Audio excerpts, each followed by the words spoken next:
Thank you, Bernadette, for this opportunity to share. Probably going to be not too long, but a great privilege to be here with all of you. And the topic we had here was the lawyer's role in curing housing inequalities. And I'm definitely going to be talking from a different perspective than you've probably heard throughout your times here. Obviously, litigation is a great option. Advocacy for policy change, enforcing the law through being a judge, and the route that I've taken as a non-practicing attorney is developing housing and providing services for housing. And so that leads me to my next slide. I am the director of Central Detroit Christian Community Development Corporation, and we are a community development organization whose mission is to transform people while transforming the community. We say we're a community development corporation, but the phraseology in this day and age is community development organization. And we kind of, one of our taglines is we're the champion of disinvested people and communities. There's about 21 of us in the city of Detroit that are committed to geographic areas within the city. And our goal is to really invest in housing for low-income families and to provide the services and amenities that are missing there.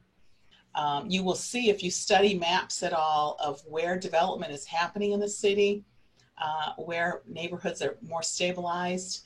That's usually where there's a community development organization.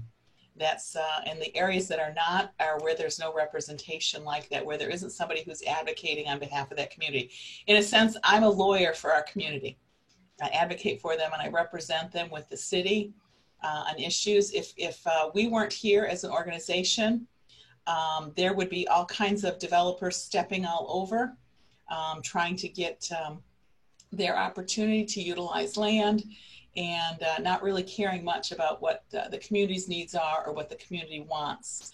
And we've seen that in recent years, actually, with gentrification, with the rebirth of Midtown, and people moving northward into our community as well, as they've been priced out of Midtown, thinking that we are the next step and they're going to come in and do their thing. And we've been able to keep people accountable and be able to say, no, that's not acceptable here for what we're trying to accomplish. But we do it in a twofold manner, and that's what I'm going to share with you, to transform people and transform the community. We help people help themselves. We help them achieve independence and break away from the systems that are oppressive to them. And that is, that's where a lot of the bondage really happens in people's lives. The systems that are designed to help them really end up crippling them. And that is what your professor is all about in what she does with Stop Foreclosure Movement and getting property taxes lowered, is just these systems were designed to help people fulfill their American dream, right? And now they are oppressing people instead. And so my third point here is we help the community become a community where affordable, quality housing is available to all. In the city of Detroit, there's a 3,000 unit shortfall of affordable housing. Now, we all talk about the number of vacant and abandoned homes there are, and it's in the 30,000, 40,000 range. And we're going, well, there's such a disconnect here, you know, that we've got this shortage of affordable housing, but we've got all this housing stock here, and that needs to be developed. And this is one of the things that we're all kind of cued in on. The city wants to develop some of this property, but they would prefer it not go to the people who it really should go to. And their motives could be a little suspect.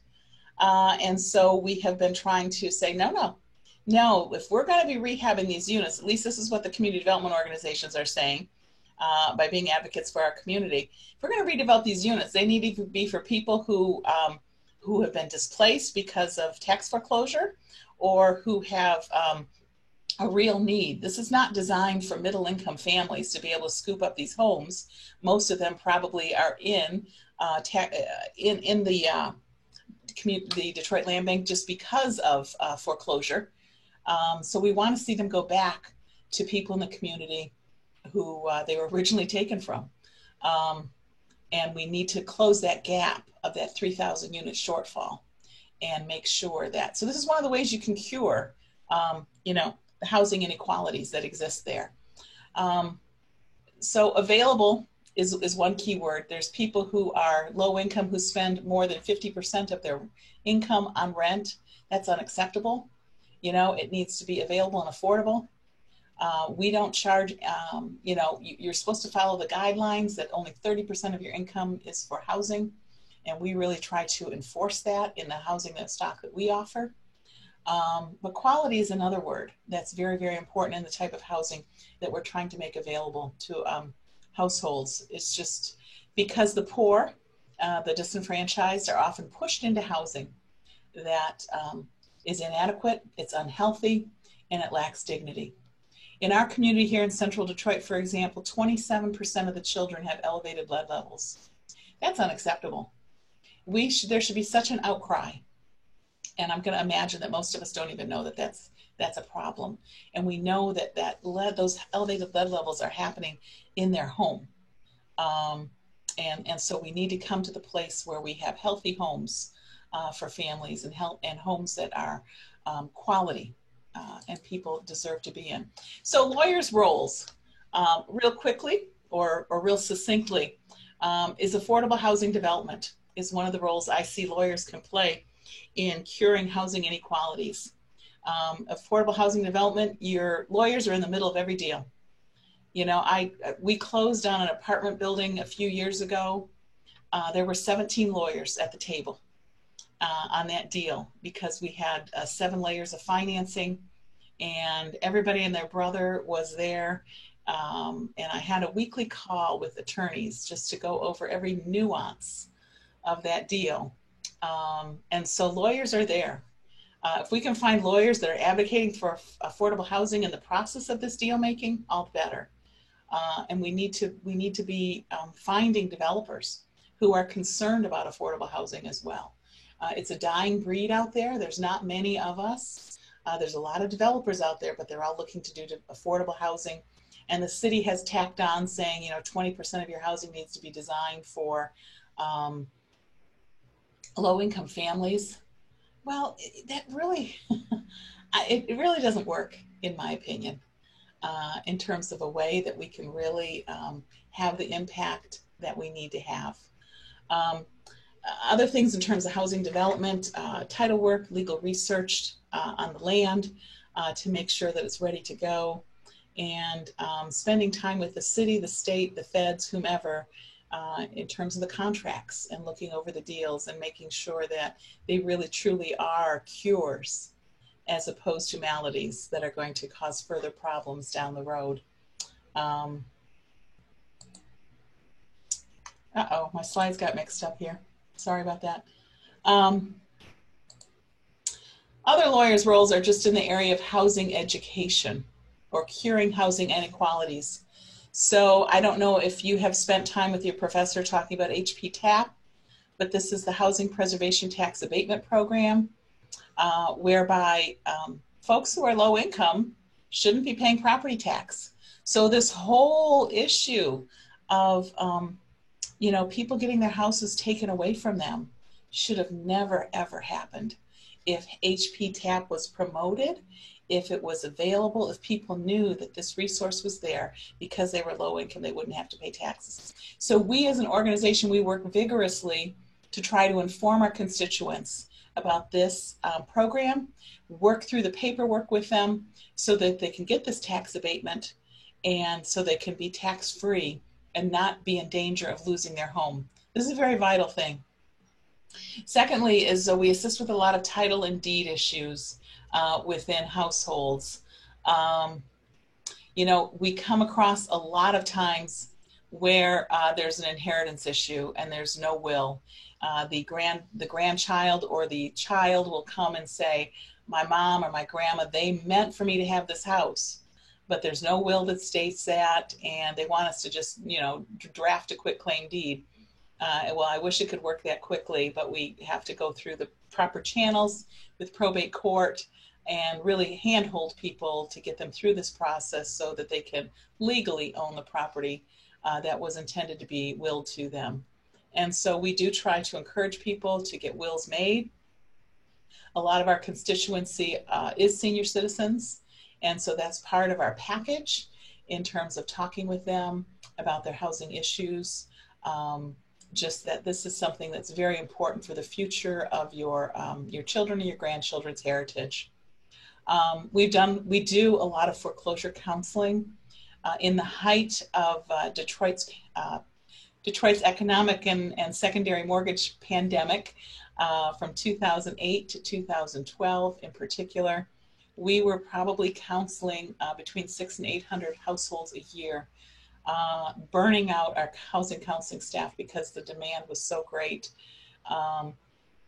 With foreclosure, we're still seeing it, not as much mortgage foreclosure any longer, that kind of ran its cycle, but more the tax foreclosure and trying to help rescue people, trying to find resources like Michigan's Step Forward program that will pay taxes under certain circumstances, and just really standing in the gap for people, even going to court and dealing with issues in that respect. So foreclosure counseling is still a major issue for a lot of folks in the tax foreclosure environment. We do a lot of home buyer counseling. People are ill prepared to purchase a home, and they need to understand those documents. It's very overwhelming to sign a mortgage that's 30 pages long. And so people get very scared. They get very intimidated by the bank and the banking process. And it's expected and assumed that people know all the nuances, and they really don't. And so we take away all of that insecurity in terms of homebuyer counseling and helping people understand, wow, all that goes into being a homeowner, including taxes and insurance and upkeep and things like that. But this is definitely an area where legal expertise is needed and appreciated. And believe it or not, we are engaged in enforcing fair housing standards. I really was kind of shocked that we still have naive, let me call myself naive, that we still have fair housing issues. That people are still discriminated against because of their race, because of their gender, because of their sexual orientation. And this is going on, unfortunately, more often than I care to admit. And I was, like I said, appalled at some of the things that have come before us that we've had to file complaints about. We also deal with people with nuisance abatement issues and blight tickets, and we'll sometimes go to court with them on those, particularly senior citizens again. They're getting a blight ticket and they don't know what that's for. They don't know what that means.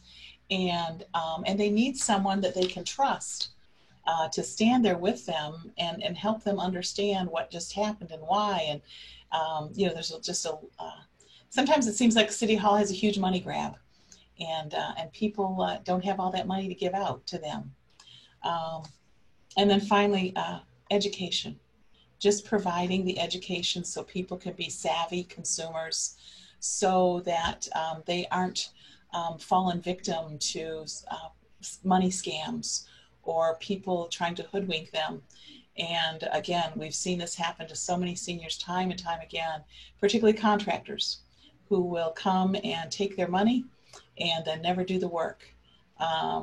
We've had that happen where people have had their houses, they've deeded their houses away accidentally. They didn't know what they were doing. And so it's really just trying to educate people. The final point that I wanted to make was just a lawyer's role is to listen in terms of curing housing inequalities. Listen to residents and their stories and hear what they have to say and learn from them. I have a resident right now who, his family, he had a stroke. He was a police officer. He had a stroke. His family put him in a home and really thought he was just going to die there. They took all of his assets. They sold everything. They sold one of his houses for $2,000. And when he was well enough, he walked out of that nursing home, a 3-mile walk home, to try to claim his home and take it away from his kids and try to have a place because that was very valuable to him. And so spending time with, this is Mr. Powell, spending time with Mr. Powell, hearing his story, but also trying to remedy what's been done wrong to him by his own family. And you hear countless stories like that. And so just getting next to people and really getting to know them and understanding how they got where they are.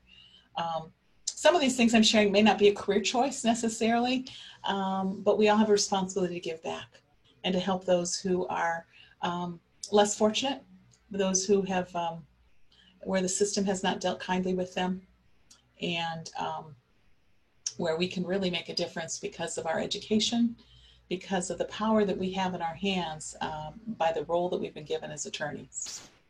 So that is my presentation. And I think Bernadette, the same thing. Can you also let the students know from when you graduated law school until you became the head of your organization, what was your path? Well, that's that. You know, I've spent time. What called me even to go to law school was I worked in Cabrini Green in Chicago, and I saw a tremendous amount of police brutality. See, folks, it's not new. The amount of police brutality was just incredible. How people were being treated, regardless of whether they were Black Gangster Disciples or Vice Lords or Cobra Stones. You know, you just don't treat people that way. And so I said, I'm going to go to law school and make a difference here in this community of Cabrini Green. And so that was the path I started on, and spent some time there and really trying to make that difference. When we moved from Chicago to Detroit, I worked in the Wayne County Neighborhood Legal Services for a few years, and worked on a lot of landlord-tenant type issues and informing people of their legal rights. I think I spent a lot of time doing that, just people not knowing and people getting messed over by the system.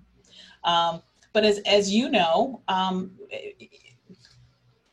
adjudicators, you spend a lot of time on an individual case, and your caseload may be huge, but it's still relatively small in terms of an impact you can have on an entire community.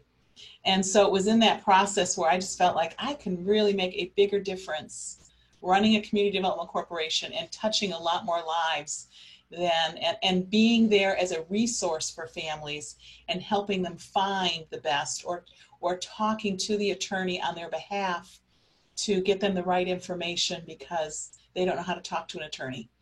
And so that was kind of the path that I chose to go instead. And so my quick introduction of saying I'm a non-practicing attorney, but I feel like I practice every day, you know, in terms of the work that I do with families. And so it's been very rewarding in that respect. Fantastic. Thank you, Lisa. Next, Mark. Again, we all have your bio. Mark is my government bigwig friend, so we will hear, but he'll tell you his own story. He started as an activist and then went into government. Mark. Okay. Hello, everyone. Yeah, and I will actually start, rather than with the substance, I'll start with my long and winding road to how I got to where I am, because I think it, in terms of a lawyer's role in curing housing equities, I've sort of seen it from every perspective, including as a lawyer and not as a lawyer in housing, starting with being possibly the world's worst carpenter's apprentice, having dreams of being really useful with my hands that really I wasn't able to realize on. So, you know, I always wanted a job that I could explain in 3 words or less, like a carpenter. And I never seemed to get one of those. I've worked at a not-for-profit doing political advocacy before law school. I worked for 2 after law schools. I clerked, and then I worked for 2 large for-profit law firms. And I've also worked at a state government executive agency in the counsel's office, the legal counsel's office for the state housing agency. But also then on the program side, I oversee a number of programs now. And so it's given me a plethora of sort of perspectives on things, and how we can get safe, decent, and affordable housing built and maintained for as many people as possible. You know, I just wanted to say at the start that it's just amazing how many experiences that Lisa described that I've shared. For instance, she's talking about being inspired to go to law school by seeing the discrepancy in court, and I don't know if it was housing court, Lisa, or somewhere else, with people who just needed sort of some advice and, you know, didn't have that advice. I remember as working at the pre-law school, working at the not-for-profit, we worked on lead poisoning prevention issues, and one of my colleagues from another organization that did assistance in housing court told me to come down and visit. He had a table set up there, and I just couldn't believe that people, the average tenant would show up, and these are all tenants who already have issues, you know, either paying their rent or having a problematic landlord. They'd show up without legal representation, and the lawyer's landlord would know. They walk up to them before, you know, before they appeared before the judge, and take them sort of into their confidence as if they were their friend, not realizing that the lawyer was, you know, performing a professional service on behalf of his or her client, and that's where their only interest lay. And seeing people sign stipulations to things that, you know, they never should have signed in the first place, and just realizing that if they had some professional advice, you know, it would be make an enormous difference in things. So just in terms of being able to describe a job in 3 words or less, my first job was as a project coordinator for a statewide nonpartisan student-directed political advocacy organization. So does anybody here want to take a guess at what that position does most of the time as a project coordinator for that organization? Make phone calls and beg for money? That's more on the development side. That's there are those people. There were those people, but they were just a few. We were more spread out across the state. Anybody else? Project coordinator, statewide, nonpartisan political advocacy organization. I was a political organizer on a college campus, right? For a social justice organization. It was student directed with a student board. So the policy was being set by students and carried out by professionals, which was a really sort of interesting setup. I don't know if any of you have any exposure to the PIRGs, the public interest research groups across the state. There's about 30 of them. But it was a terrific experience to the political arena. And from there, I was brought into the main office and made a statewide environmental health coordinator. Again, not necessarily that clear, but that's where I got involved with campaigns, political campaigns on lead poisoning prevention and other issues that were somewhat related to housing. Then I went away to law school at 34 years old. And for 5 of my 6 semesters there, I participated in the Housing and Community Development Clinic. So as I had mentioned, you know, I had worked in sort of in the blue collar world for a while, put myself through college, and had this sort of this ideal of being, you know, really useful and being a carpenter's apprentice, and that really didn't work out. So when I got to law school, I knew I didn't want to litigate. I didn't want to spend time arguing with people all day. So I got involved in the Housing and Community Development Clinic in New Haven. And the key was that I wanted to work on something tangible, right? That sort of at the end of the day, litigation, obviously something tangible can come from, an order that's issued by a judge or impact litigation.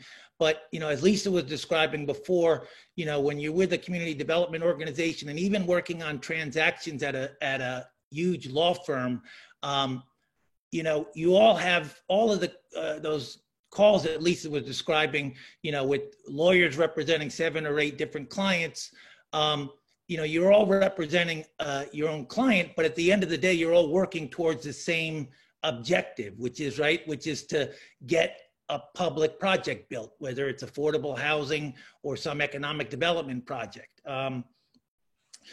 And so the key issue here, when I got to the law firm, was that I was able to find a niche in practicing public finance, which is, as Lisa was kind of describing somewhat before, the issuance, sale, purchase, guarantee, or resale of municipal bonds, right? Tax-exempt bond financing. And so in large investors who need a tax break can purchase muni bonds, right? And they get tax-exempt interest payments on those bonds.